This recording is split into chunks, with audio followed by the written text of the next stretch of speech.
Tidak.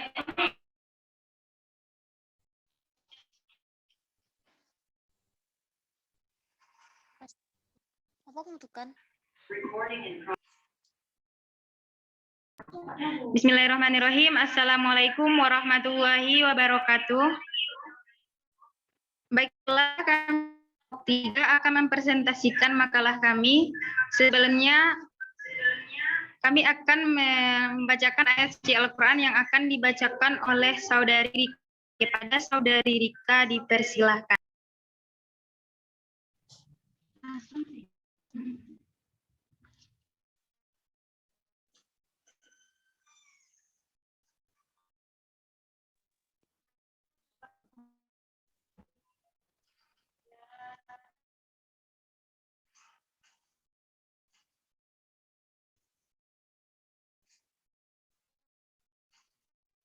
أعوذ بالله من الشيطان الرجيم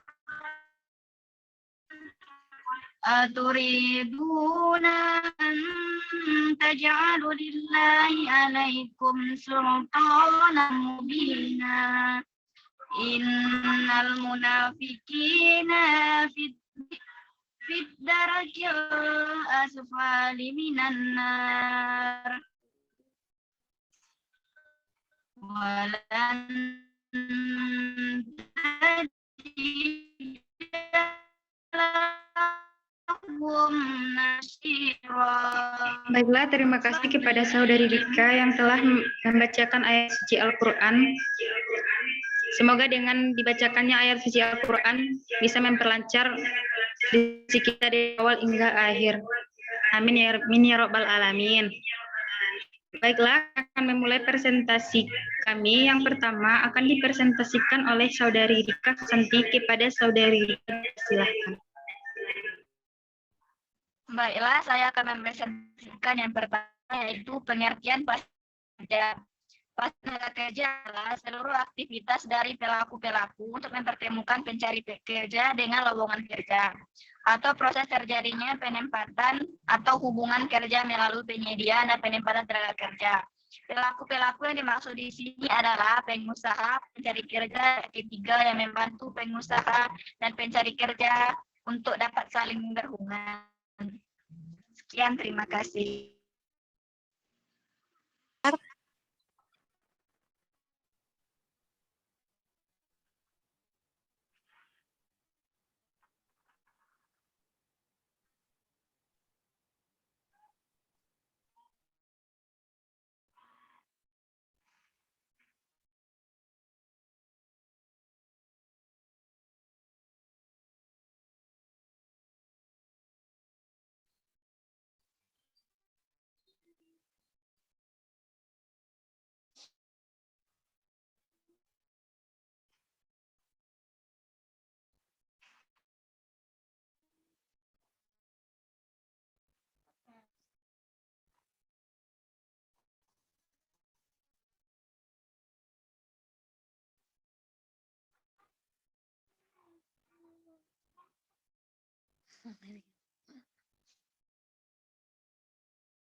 Setelah presentasi selanjutnya akan dipresentasikan oleh Saudari Urwatil Ustasari. Kepada Saudari dipersilahkan.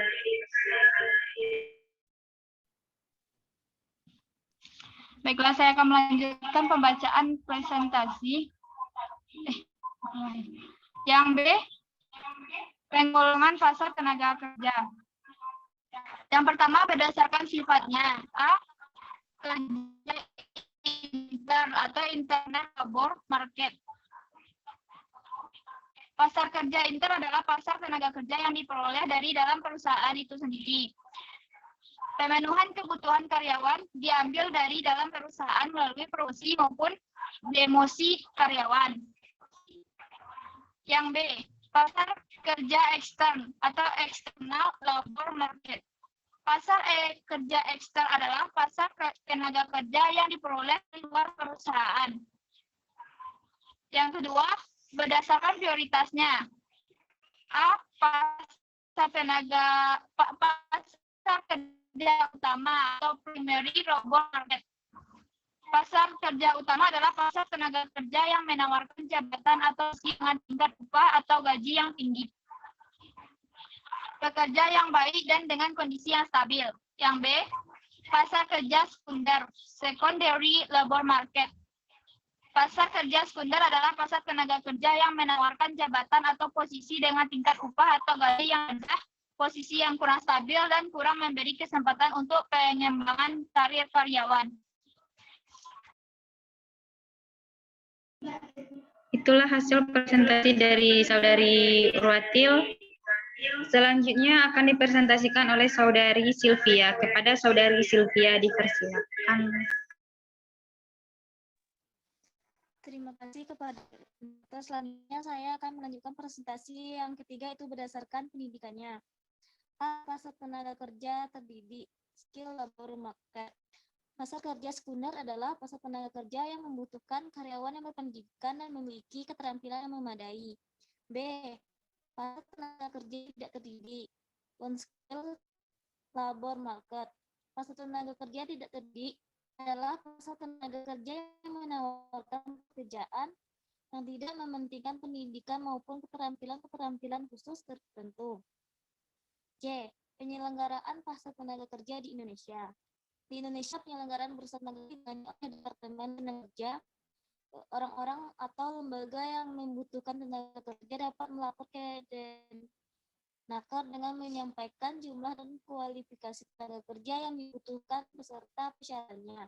Kemudian, Depnaker akan mengumumkan kepada masyarakat umumnya tentang adanya permintaan tenaga kerja tersebut. Sementara itu, para pencari tenaga kerja dapat mendaftarkan dirinya kepada Depnaker dengan menyampaikan keterangan-keterangan tentang dirinya.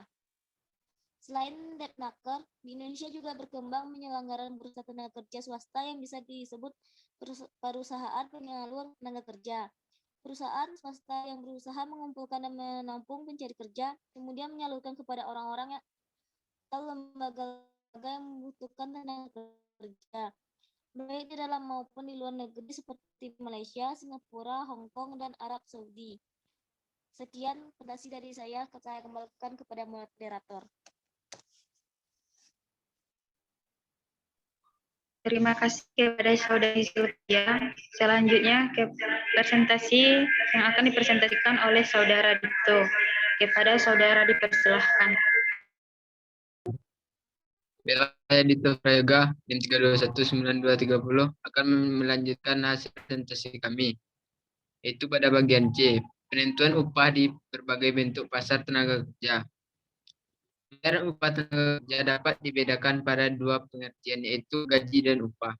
Gaji adalah pembayaran kepada pekerja-pekerja yang tetap dan tenaga kerja pegawai pemerintah, dosen, guru, manajer, dan lain-lain.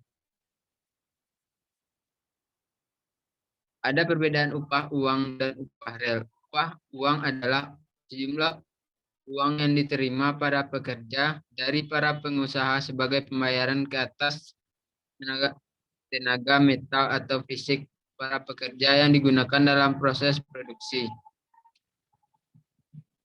Sedangkan upah real adalah tingkat upah pekerja yang diukur dari sudut kemampuan upah tersebut membeli barang-barang dan jasa yang diperlukan untuk memenuhi kebutuhan para pekerja. Upah real yang diterima tenaga kerja terutama tergantung pada produktivitas dari tenaga kerja tersebut. Adapun sumber-sumber kenaikan produktivitas, yang pertama, kemajuan teknologi produksi, meliputi pergeseran atau pergantian tenaga hewan dan manusia menjadi tenaga mesin. Yang B, perbaikan atau inovasi dari mesin ke mesin yang lebih produktif. Yang kedua, perbaikan sifat-sifat tenaga kerja. Yang pertamanya, taraf kesehatan semakin tinggi. Yang kedua, pendidikan semakin tinggi. Yang ketiga, pengalaman semakin banyak. Yang ketiga, perbaikan dalam organisasi perusahaan dan masyarakat. Yang meliputi perubahan manajemen, pemisahan pemilikan dengan pengelola. Yang kedua, perbaikan infrastruktur dari pemerintah. Ketiga, deregulasi pemerintah yang dukung produktivitas. Sekian presentasi dari saya. Terima kasih. Terima kasih kepada saudara itu. Selanjutnya akan dipresentasikan oleh saya sendiri. Baiklah, saya akan melanjutkan presentasi dari saudara Dito, yaitu pasar tenaga kerja persaingan sempurna. Pasar tenaga kerja persaingan sempurna. Dalam pasar tenaga kerja berarti di dalam pasar terdapat banyak perusahaan yang memerlukan tenaga kerja, dan tenaga kerja yang ada dalam pasar tidak menyatukan diri di dalam serikat-serikat buruh yang akan bertindak sebagai wali mereka. Sifat permintaan dan penawaran tenaga kerja berbeda dengan sifat permintaan dan penawaran di pasar barang. Yang kedua yaitu pasar tenaga kerja monopoli. Pasar tenaga kerja monopsoni, yaitu berarti hanya terdapat satu pembeli sedangkan penjual jumlahnya banyak. Berarti di pasar hanya terdapat satu firma yang akan menggunakan tenaga kerja tawaran. Ini wujud jika tempat atau daerah tertentu terdapat suatu firma yang sangat besar dan ia merupakan satu-satunya perusahaan modern di tempat tersebut. Yang ketiga, pasar tenaga kerja monopoli. Dengan tujuan agar mereka dapat memperoleh upah dan fasilitas bukan keuangan lebih baik. Tenaga kerja menyentuhkan diri dalam serikat buruh atau persatuan pekerja.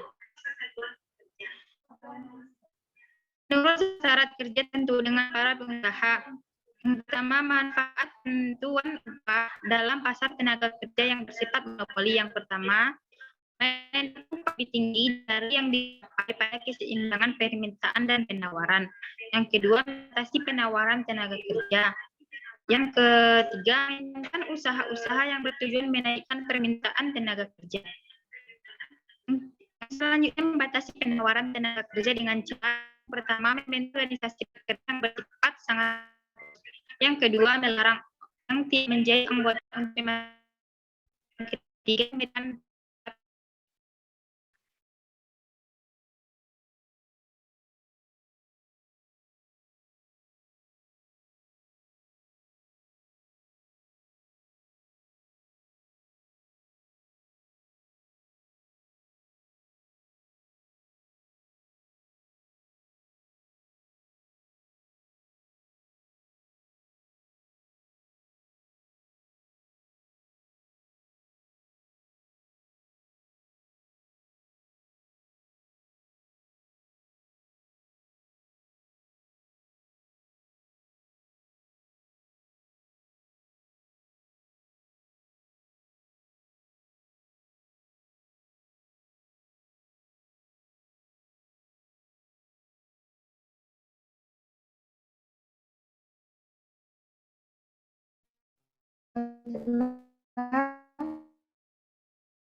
Nama kepada Santi dipersilahkan.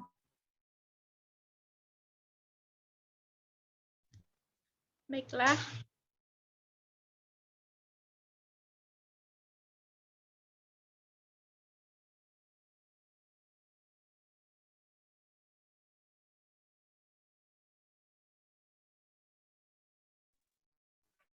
Dulu.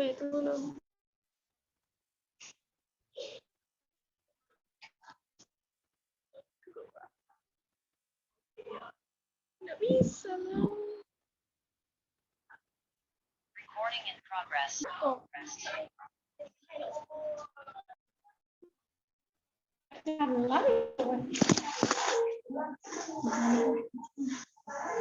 Dia taruh.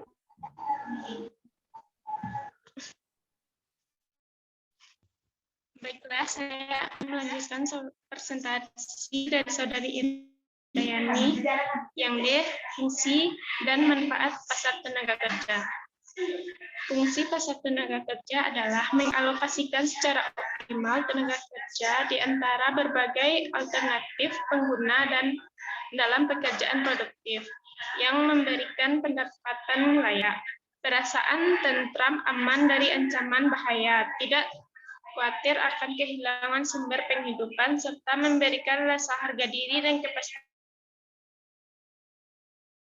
hidup. Fungsi tenaga kerja adalah pertama, sarana penyaluran tenaga kerja. Yang kedua, tentang tenaga kerjaan. Yang ketiga, sebagai sarana untuk mempertemukan orang atau lembaga yang membutuhkan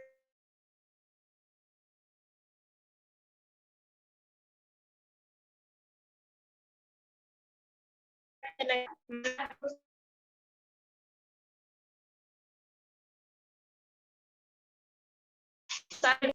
pencari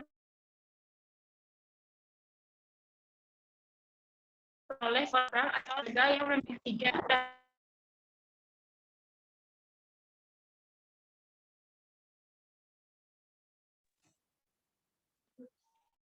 Itulah presentasi dari saya. Terima kasih.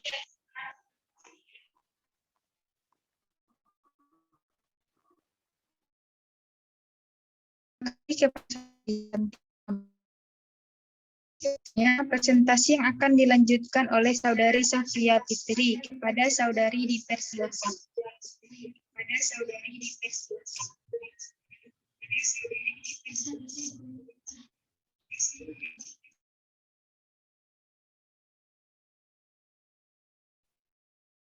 Terima kasih kepada saudari. Kita akan melanjutkan presentasinya, yaitu perkiraan dampak kebijakan. Yang pertama, dampak pasar kerja pertama dalam kebijakan yang berkaitan dengan fleksibilitas pasar yang rendah dan aturan kerja yang minimal dalam tenaga kerja fleksibel akan menimbulkan dampak positif dalam bentuk tambahan kesempatan kerja. Resikonya tersebut dapat mengancam kelayakan hidup pekerja,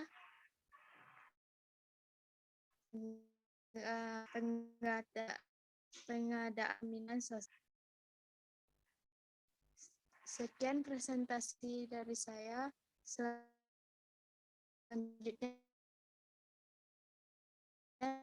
saya berikan kepada moderator.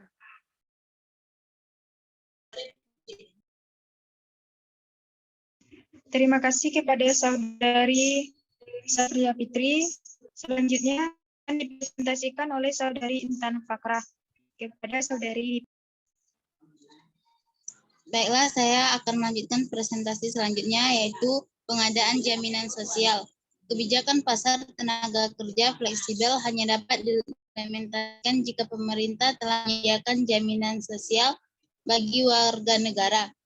Pekerja yang diupah rendah dalam pasar tenaga kerja fleksibel akan memperoleh jaminan sosial untuk hidup secara layak. Jaminan sosial juga melindungi pekerja dari kemungkinan hubungan ketenaga kerjaan yang merugikan seperti PHK. Yang ketiga, jalan ketiga di masa transisi. Sebelum tersedianya jaminan sosial bagi warga negara, pemerintah dapat menempuh jalan ketiga seperti yang ditawarkan Manning 2003. Jalan ketiga tersebut merupakan jalan tengah antara kebijakan yang sangat melindungi pekerja di Amerika Latin dengan kebijakan yang terlalu mengutamakan kesempatan kerja di Asia Timur. Pemerintah tetap mengatur pasar tenaga kerja dan benar-benar mencari titik temu antara kepentingan perusahaan dengan kepentingan pekerja. Pemerintah harus memperhatikan dua hal berkaitan dengan kebijakan jalan ketiga di pasar tenaga kerja. Yang pertama, pemerintah harus tetap menjamin keberadaan upah dan perlindungan kerja yang layak. Pemerintah sama-sama dengan berbagai stakeholders harus merumuskan angka kelayakan hidup minimum kerja yang mungkin berada dengan angka kebutuhan fisik minimum dan kebutuhan hidup minimum sebagai dasar penentuan upah minimum dan perlindungan kerja. Yang kedua, pemerintah harus memperhitungkan struktur pasar tenaga kerja dalam mengambil suatu kebijakan. Cukup sekian presentasi dari saya. Assalamualaikum warahmatullahi wabarakatuh.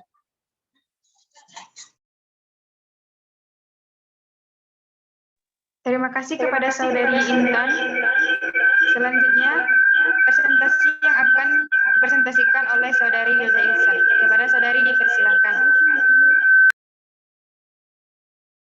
Baiklah, saya slide 321935 akan menjelaskan tentang yang F, yaitu penetapan upah pekerja di Indonesia. Upah ditetapkan oleh pemerintah lewat kepala daerah. Bekerja sebagai bagian muamalah dipandang sebagai hubungan antara dua pihak saja, pekerja dan perusahaan. Akad dan ketentuan yang berlaku dalam muamalah juga diatur antara keduanya, termasuk dalamnya adalah gaji. Sekian dari saya. Assalamualaikum warahmatullahi wabarakatuh. Terima kasih kepada saudari. Selanjutnya akan dipresentasikan oleh saudari Octavia. Kepada saudari dipersilahkan. Baiklah, saya akan melanjutkan presentasi dari saudari Wilda, yaitu selain itu maksud diperbolehkan campur tangan penguasa dalam penetapan upah pekerja adalah untuk mencegah kemudaratan. Para pekerja menjelaskan standar besarnya upah seorang pekerja. Upah yang layak adalah upah yang seimbang dengan jenis pekerjaannya dengan memperhatikan situasi dan kondisi. Selain itu juga tidak merugikan pekerja dan memberatkan pengusaha. Sekian dari saya. Assalamualaikum warahmatullahi wabarakatuh.